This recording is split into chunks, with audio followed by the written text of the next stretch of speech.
All right, I'm going to start talking about my first ever interest on this channel, which is books. So, if you're new to this channel, which you are because it's my first episode, I'm going to be talking about books, at least for a while. So, what I want to talk about is my first ever book. This book, The Stranger. And this book is pretty sure it's not a stranger to many people because pretty damn famous book. In my ignorance, to be fair, I wasn't really much into books and literature and all that stuff. This guy, Albert Camus or whatever, Campus, whatever, he is pretty famous, as you can see right here. The winner of the Nobel Prize in Literature. So he's a pretty big deal. And it's funny though, I've seen his face a lot more than I ever seen any of his books. So I knew his face before I even read any of his books. And the reason why I read his book is I am working on a challenge. This challenge is read at least one book every single month. And this month of January, I read The Stranger. All right. So first up is the good. I want to talk about what I found good in this book. For me, one of the standout features of The Stranger is how incredibly easy it is to read. And I think that has to do with the New American Translation. And it looks like it was done by this man named Matthew Ward. And don't know who the hell you are, brother, but wow. You made this book extremely accessible, especially for readers who might be diving into philosophy for the first time, and is kind of daunting with any philosophy book. And I get that sometimes when you do dumb it down, you do lose some of the nuances and depth of the philosophy or what the author is trying to convey to their readers. But I think if you have another option for people, right, who are not really into philosophy, but you get them like a little bit taste, and if they want something a little bit more challenging, the original, I'm pretty sure there's an original copy out there somewhere, so people can always go check that out. So I'm always in the mindset that if you want to make other adaptations, go for it, because the original ain't going nowhere. So why not make things, more accessible? I'm always for that. So if you're like me and you enjoy quick reads, and as I mentioned earlier, I'm on this path to try to read at least one book every month. I want to start off easy, like I'm not gonna try to conquer the world in one day. You got to take baby steps. So you'll be glad to know it's a short book, and I think it's about 123 pages. I mean, I got the book in front of me, so let me quickly double check. Yes, 123 pages, easy. You can kind of do it in a few days, which that's what I did. So I typically love books and novels that present a challenge, but sometimes you just want a straightforward narrative, and Camus really hits the mark here. You find yourself really immersed in the life of Mersault. I think that's how you pronounce the protagonist, the main character, and you can't help but wonder where his life is heading and what secret lies beneath his surface level indifference. Because from the first couple of pages, to be honest, I was mesmerized by this character.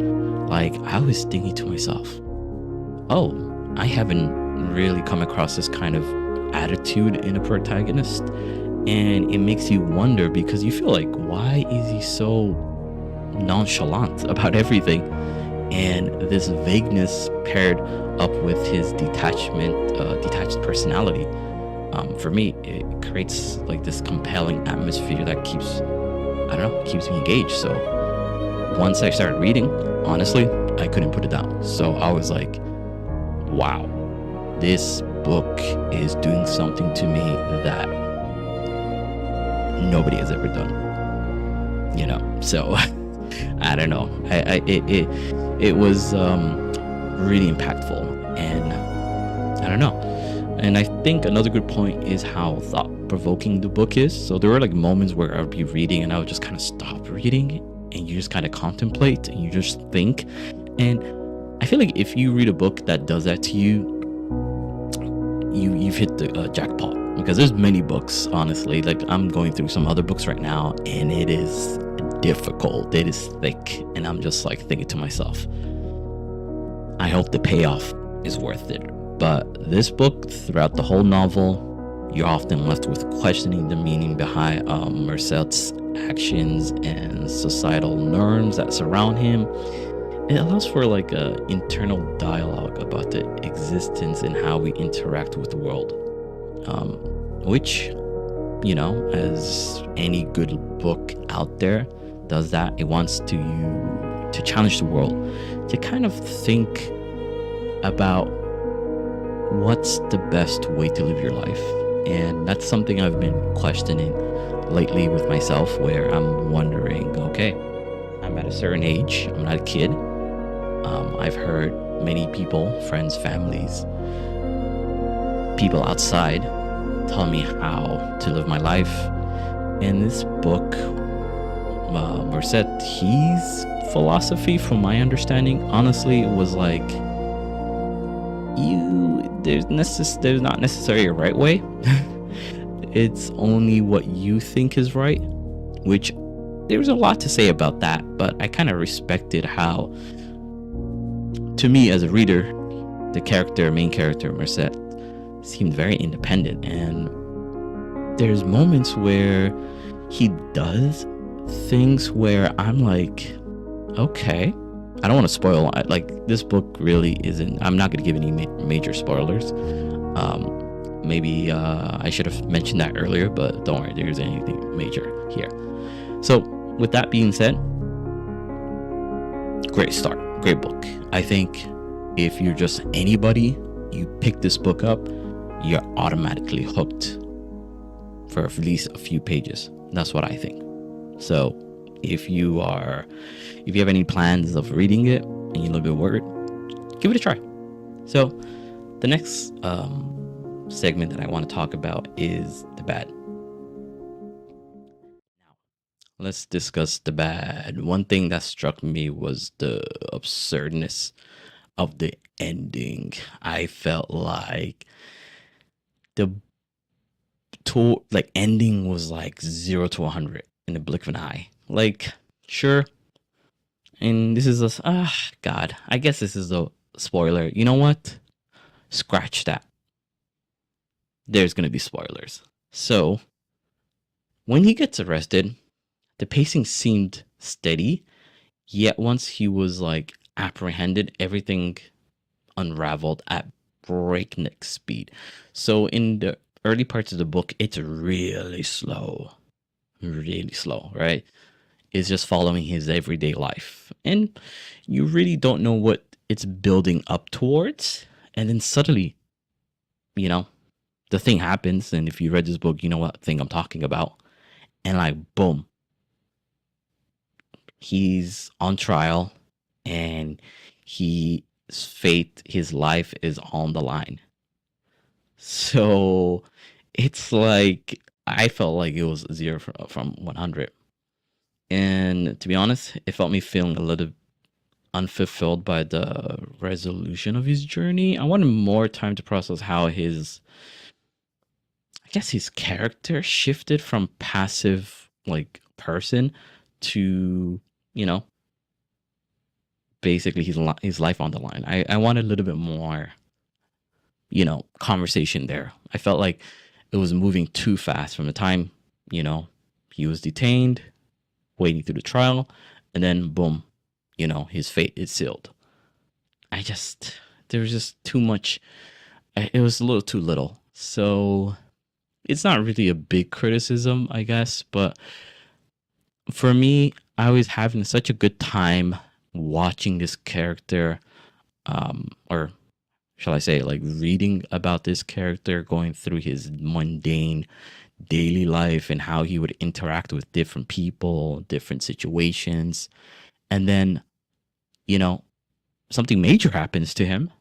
And that section of the book, for me, it felt like it didn't really get that much attention as I would have liked compared to the first part where I felt like not a lot was happening compared to, you know, the thing that happened.